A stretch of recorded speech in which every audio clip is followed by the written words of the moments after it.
New Zealanders, we are shockers for using mobility parking spaces without a permit. A third of Kiwis using these spaces do not have a permit to legally do so. This is according to CCS Disability Action. To tackle the issue, they've announced a partnership with Wilson Parking, and Raewyn Hailes is with the group, joins us now. Raewyn, good morning. Good morning. Good to see you. How are you doing?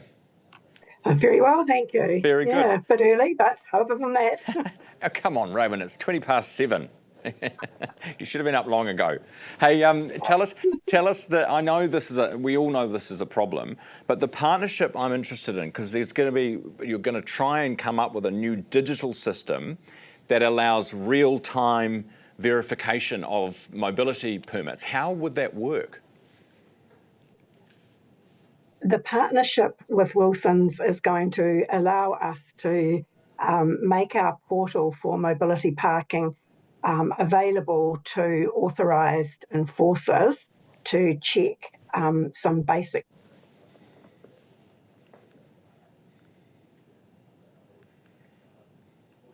Oh, I think we might have just lost Raewyn's feed. We'll come back to Raewyn as soon as we can. That doesn't breach any privacy issues. Raewyn, sorry, we lost you for a second there. Can you just tell us again what the plan is in terms of making that work, reading the passes as they're coming into the Wilson's car parks? Yeah, it will just allow authorised enforcement agencies to come into our portal and to see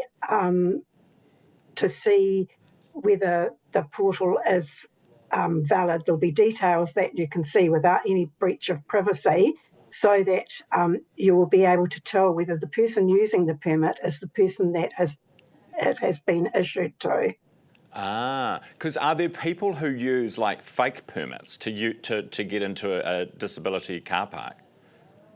Look, we see a little bit of everything. We see photocopied permits, we see expired permits, we see them for sale occasionally on the online platforms that sell all sorts of things, and people asking to buy them on those platforms.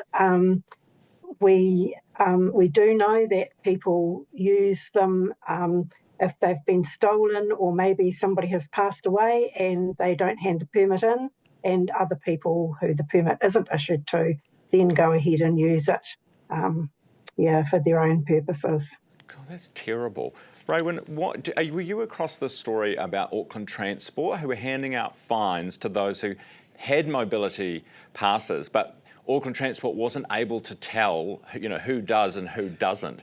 Is that something that this technology might be able to help with? It won't at this stage, but it's a piece of the work that we're working on. The new drive-by technology, unfortunately, doesn't read our permits, because permits are issued to people and not to vehicles. So if we were to allow people to use number plate recognition, they might be in different cars every day, and so that would mean that there would be a lot more people with the eligibility to use mobility car parks when they don't necessarily need one. Are there enough mobility car parks out there at the moment? No, never.